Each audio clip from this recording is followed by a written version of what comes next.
South Florida is a world unto its own. Millions of tourists visit every year for the tropical temperatures and beautiful beaches. The area also encompasses raw wilderness where the animals, some native, some not, far outnumber the people. And that's why we're here. We are out in the swamplands in Big Cypress National Preserve in southern Florida. And we're about to embark on an adventure that's got my skin crawling already. A very crazy adventure. We're on the hunt for snakes, Burmese pythons, very large non-native snakes that are threatening the local bird and animal populations, some that are endangered. The python population down here, it's just running rampant, and it's incredibly challenging to really get a bead on how to stop them. We're talking big, big snakes. The pythons in Florida can grow up to 18 feet long and weigh in at over 100 pounds. It all started several decades ago when a few pet Burmese pythons were released into the wild. Now, these massive predators are eating their way through southern Florida, and the birds, wildlife, and sometimes even the alligators are no match. Snakes are quite fascinating, but they don't belong here, and that's the problem. So on this trip, we're meeting up with Matthew McAllister, who works on the Python program here. He's gonna take us out on a swamp buggy. We're going out first to explore different habitats, and later, we'll look for these snakes and discover how the preserve is trying to manage the problem. One thing I know that we're going to be talking a lot about are these different invasive species. And South Florida has a concentration like nowhere else in the country. This area is grappling with invasive trees and vegetation that are choking out the native plants. But today, we're focusing on snakes, and frankly, I'm a little nervous. Snakes, especially big ones, give me the creeps. Deep down, I'm like really hoping we'll be able to see a python. Maybe if there's handling to be done, I'll leave that to you guys. Sure. A lot of the risk of the wilderness are just a matter of knowing limitations. And so like today, if we encounter an alligator in the water, we're just gonna be calm and the alligator's gonna avoid us and it won't be an issue. Totally. Always seems like there's crazy ways of getting around down here in Florida, from the airboats to these swamp buggies.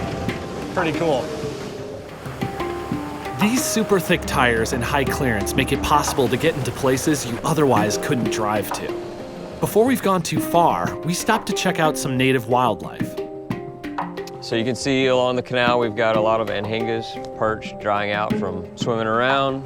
Anhingas are large water birds that swim underwater and spear fish with their long dagger-like bill. This must be a good fishing spot. There's a great blue heron, which looks very stately, but can strike at lightning speed when it sees a fish. There'll also be a lot of smaller egrets, your green egrets and little blue herons. That had to have been a gator. That was a gator. That was a gator. That might be a 8-foot alligator, 9-foot alligator. This is all fresh water that gets replenished by rain. It helps both the birds and the alligators see and selectively choose the best prey from a distance. We got a nice sized gator right here. Yeah. Alligators have been around for more than 150 million years. There are an estimated 5 million in the US, and a quarter of those live in Florida. How does that relationship work between the gators and the pythons down here?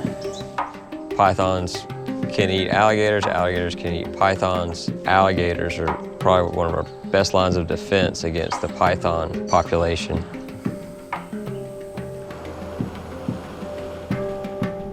This is more suited to some of the species, the popular ones being like white-tailed deer, Florida panther. Have you ever seen a panther before?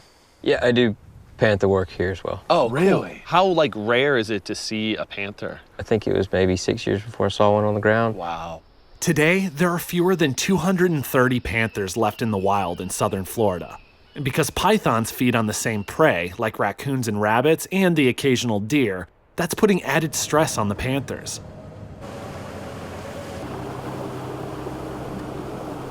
I love how this thing can just plow through this water.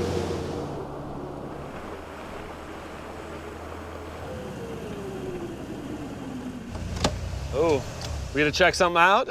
Yeah, we're gonna walk up this strand and just see what we can find, and then I believe there might be a dome to the north of us. Cool. Perfect. You ready to get wet? I'm ready to get wet. Oh, yeah. How deep are we getting? Oh, man.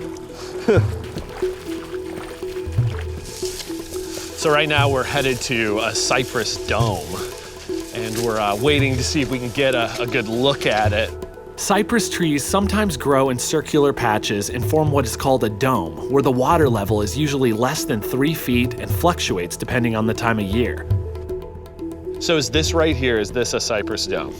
It is. You can see here that the cypress are a larger size class than the surrounding. You know, it kind of tapers off like a hill. It's actually a circular depression where the water gathers. In the middle, where there's more water and more fertile soils, the trees grow taller, giving it a dome shape. Let's check it out. I'm actually stoked to get in there. Oh yeah, here we go. Oh, wow. Wow, yeah, this is so cool. So there's a soft-shell turtle right here. The Florida soft-shelled turtle has a shell made of cartilage covered with leathery skin, and they use nostrils at the end of their long snouts like snorkels, poking them out of the water to breathe. You see him walking? Oh, yeah. His head's right here. Another time of the year, you'll see him out on the banks of the canals, and they'll be digging nests and laying eggs. Gotcha. Man. I think one thing that is fascinating is the water. I mean, look at how clean. People are very surprised to see when they visit this farm. Yeah. They're anticipating muddy, dark water. Big Cypress Basin, as it's operating now, is primarily rain-driven. It's very slow flowing, so it won't hold much sediment. It all settles out. One of the things that I just love is how pretty it is in here. And the cypress trees themselves, I just love that shape from like the really slender trunk to the wide base. This flaring of the lower trunk, called a buttress, helps provide a firm footing in the swamp.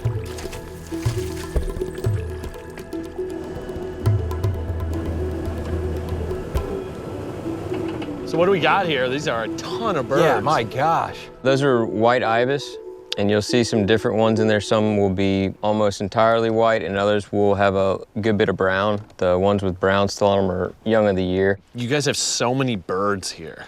It's incredible. What is it about this area? Well, there's a lot of diversity in water that can have a big variety, but also it's a launching point for migration patterns going to South America.